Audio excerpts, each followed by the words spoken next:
once. This is for Butterfly. This is so much. Hey, put a little reverb on it. So much for Butterfly.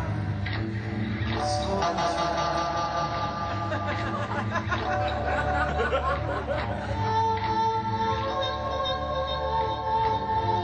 The time period from the spring of 1991 to the spring of 1992 was one of the most explosive and experimental of Jeff Buckley's life.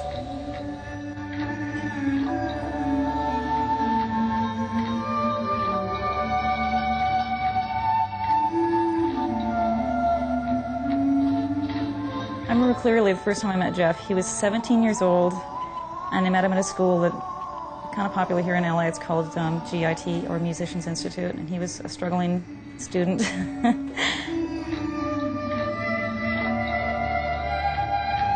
And I just remember he was very funny, he was very cute, and I remember he was just an amazing guitar player. He wasn't singing back then, so he was really, really into his guitar playing.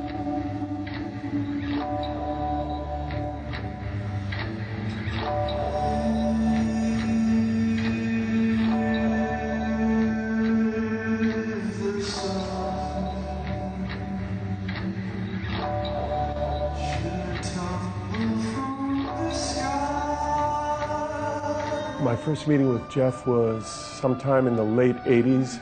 I had co-written a song that I was producing with an R&B act in Los Angeles, and one of the members of the band told me there was this great young guitar player that was in town, and that maybe we could get him and we could use him.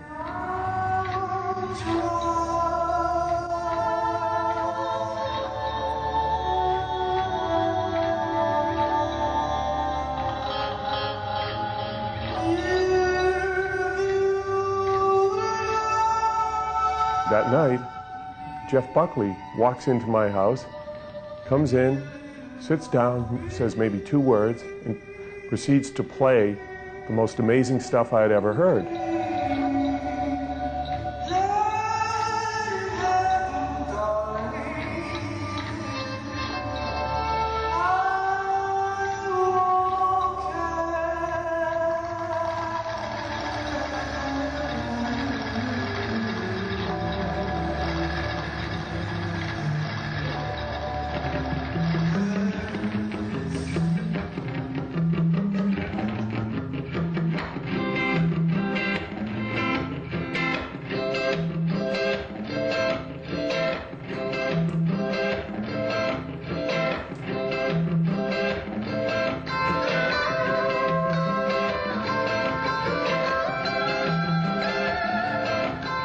The band was called Group Therapy, and we were together about 3 years. Jeff was in the band about 3 years.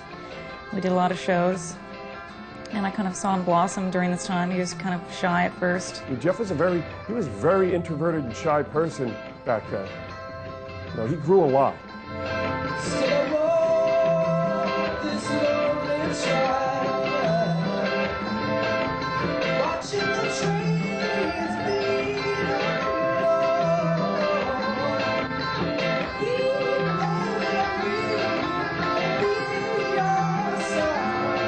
Somebody was paying for him to do a demo, and that's when he first wrote a complete song, not just some licks, but he wrote a complete song on my couch. He just wrote like a masterpiece from the beginning.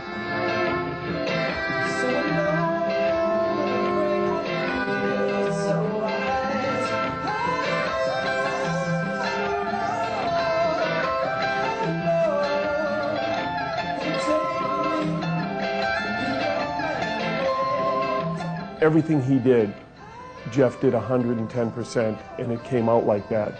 And he would pull on different roots. He would pull from blues, he would pull from jazz, ska, I mean, anything. And he played every style of music. He played everything, and he played it well. People would look at him that didn't know where he came from or what kind of music he played. And they couldn't believe that this wasn't his field of expertise, whether it was jazz, reggae, R&B, or rock. He was that good.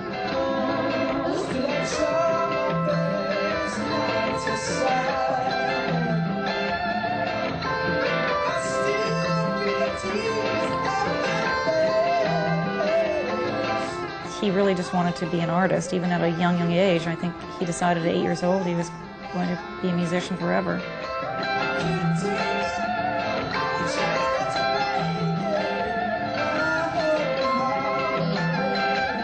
I asked him if he was related to Tim Buckley, and he looked at me as if he didn't believe that I could know who Tim Buckley was, and I said, I remember Tim, and I was a fan. Jeff said, acknowledged, yes, he was my father, and that was probably the last time we spoke about his father for years.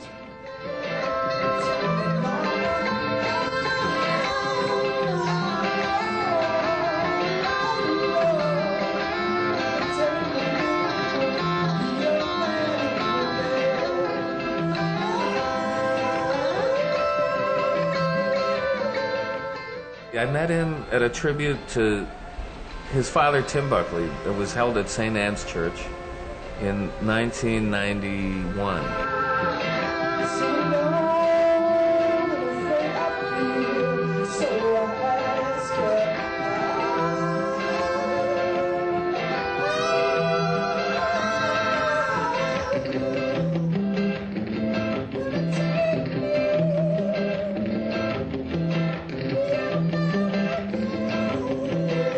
Though we could only suspect it at the time, the penultimate moment of revelation came on the stage of St. Anne's Performance Space in Brooklyn, New York, at the tribute concert to his father, Tim, in April of 1991.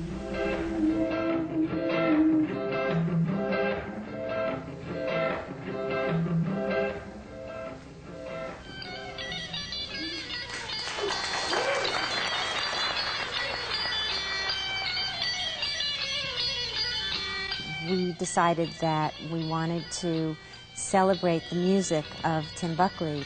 Tim Buckley's sets always took the listener on a journey.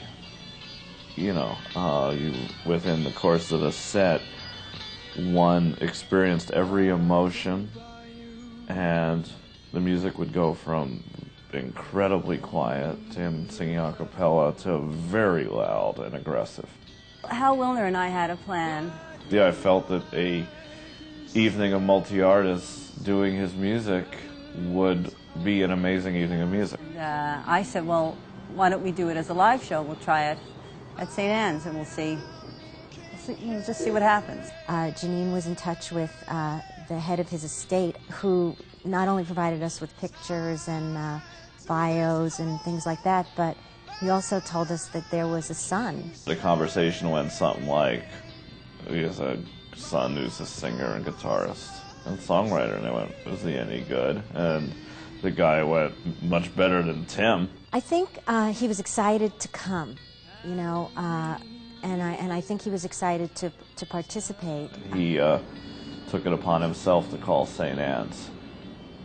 I believe he called there, they answered the phone, and he said something like, this is Jeff, period. Once he arrived here, he embraced the whole experience. He was like a puppy, he was so buoyant, and he just sort of, loped into the room and was so happy. It was like a kid in a candy store for him. There in the room, you had G.E. Smith and Cheryl Hardwick, John Gary, Shelley Hirsch, and Elliot Sharp. And all of the musicians who were already on the project were instantly aware that this was a person to be reckoned with, that this was just a major artist. I'll never forget him walking in that room. He just had that thing. Everyone immediately fell in love with him. He was just a really charming, life-loving boy, It was great to have around.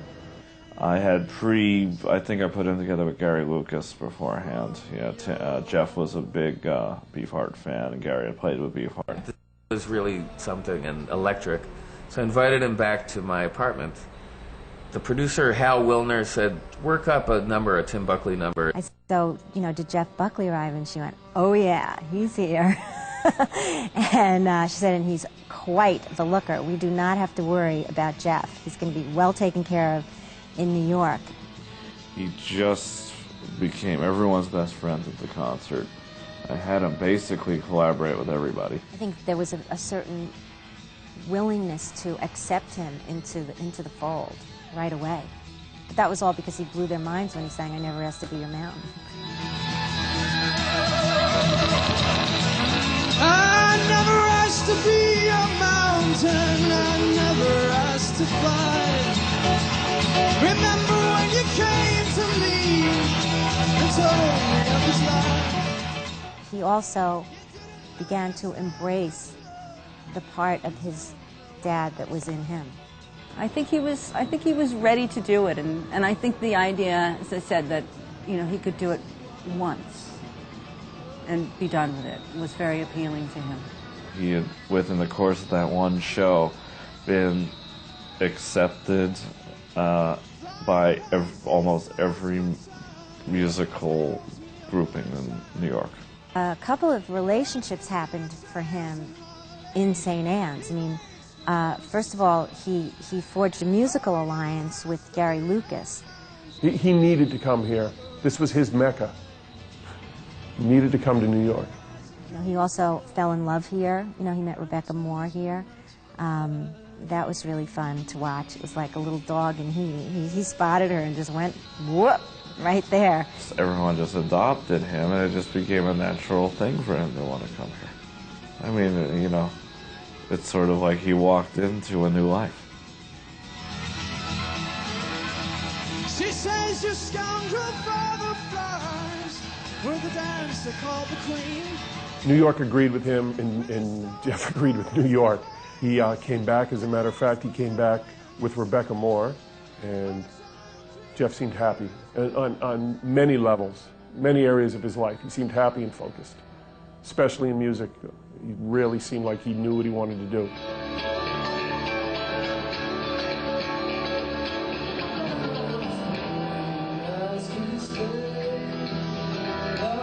So we went in the studio in August of '91, and I first did the band track, and then he came in the end of the day and just gave the most beautiful vocal performance. He surpassed at my every expectation of what it would sound like. And I went home thinking, this song, Grace, and the set of my Mojo pin, they're going to rock the world.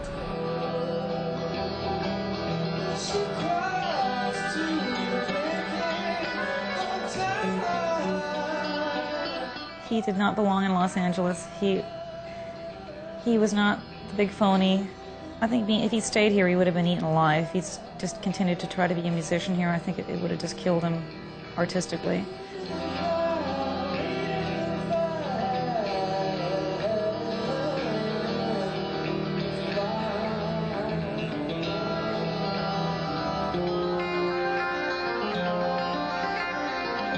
Jeff was about the music. He was always about the substance. So in that regard, yeah, he didn't like the Steve Vai school of running your finger up and down a fretboard as quickly as possible, and that made you a killer musician.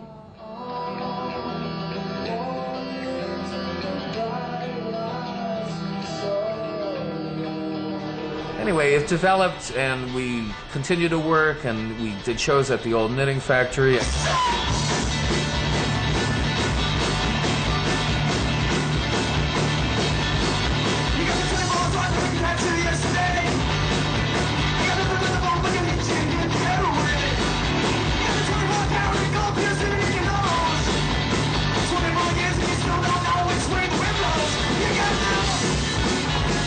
He had played a few shows, and he'd also played with this other band, but that was not long. He was not going to be in this other band for very long. And then, he left. He said, I really want to go solo. And I was very sad about this, but, as it turned out, it worked out in a way, I think, okay. And I really don't have any regrets. If you knew Jeff like I knew him, Jeff wasn't going to be in a band with somebody else's vision, and Jeff had too much that he had to do.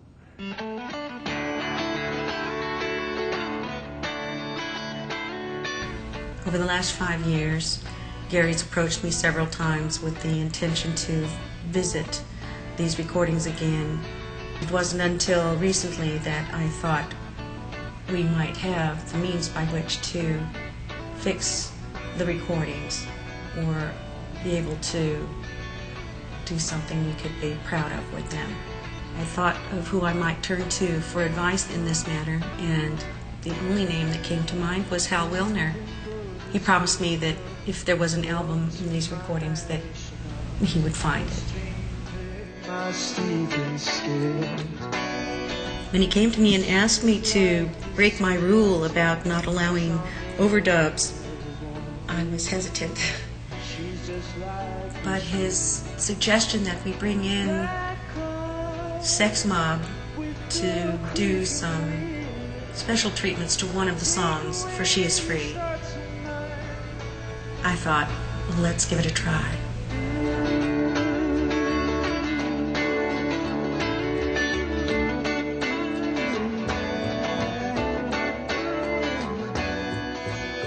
Once there was a crazy man staring from his drunken eyes, staring stony into her elbows wide. Instead of living unto me, instead of hope for love, I clawed the bed and I clawed my hair back car with your cooking wheel.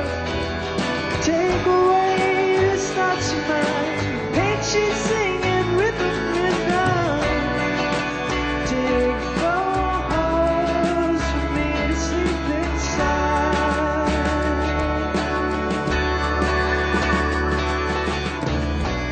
She is free, shadow crossing the sky, free from home and this misery. He was absolutely special. You know, he was certainly the finest vocalist in the purest sense I've ever worked with. Jeff trusted me because I didn't want anything from Jeff, so he was my friend, and that's all.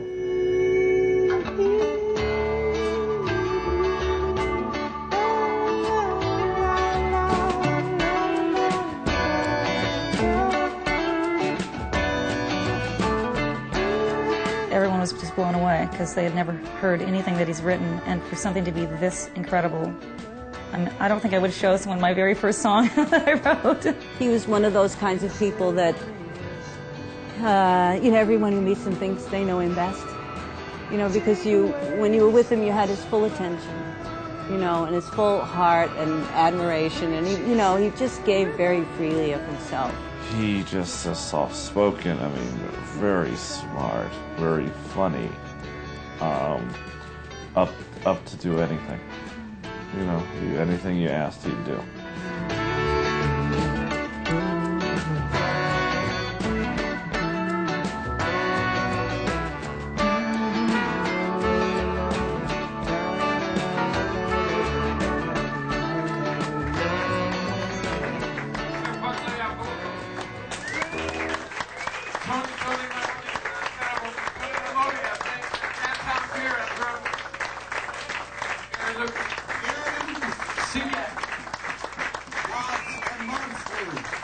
Jeff's discomfort with the situation between him and Gary came to a head on the night of a Gods and Monsters gig at the Knitting Factory on March 22nd.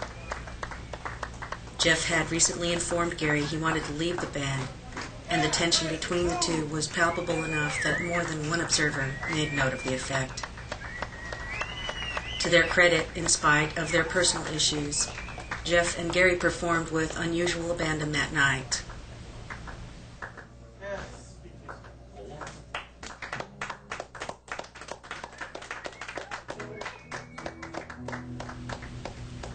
When the rest of the band left the stage, Jeff stayed behind to sing a surprise solo encore. It was an audacious act, a spur-of-the-moment emancipation proclamation. However stimulating the collaboration with Gary might have been for Jeff, however much he respected his friend, the desire to be his own man, to come into his own, proved far more powerful.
my way. Little they know, it's so hard to find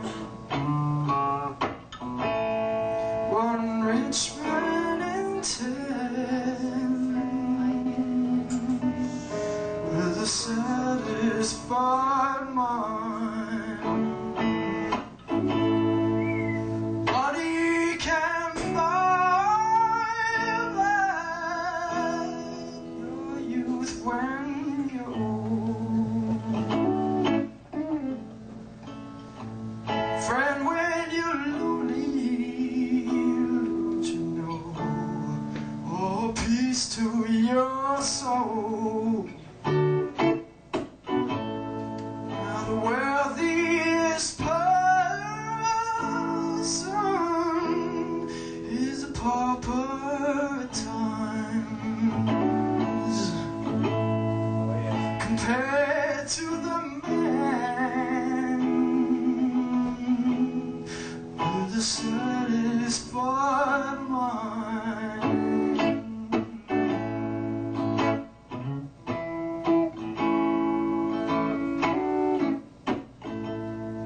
When life is ended and my time has run out, my friends and my loved ones, I'll leave, there's no doubt. But one thing's for certain, here comes my time. I'll leave this old world with a satisfied mind. One thing's for sure, when it comes my time, I'll leave this old world with a satisfied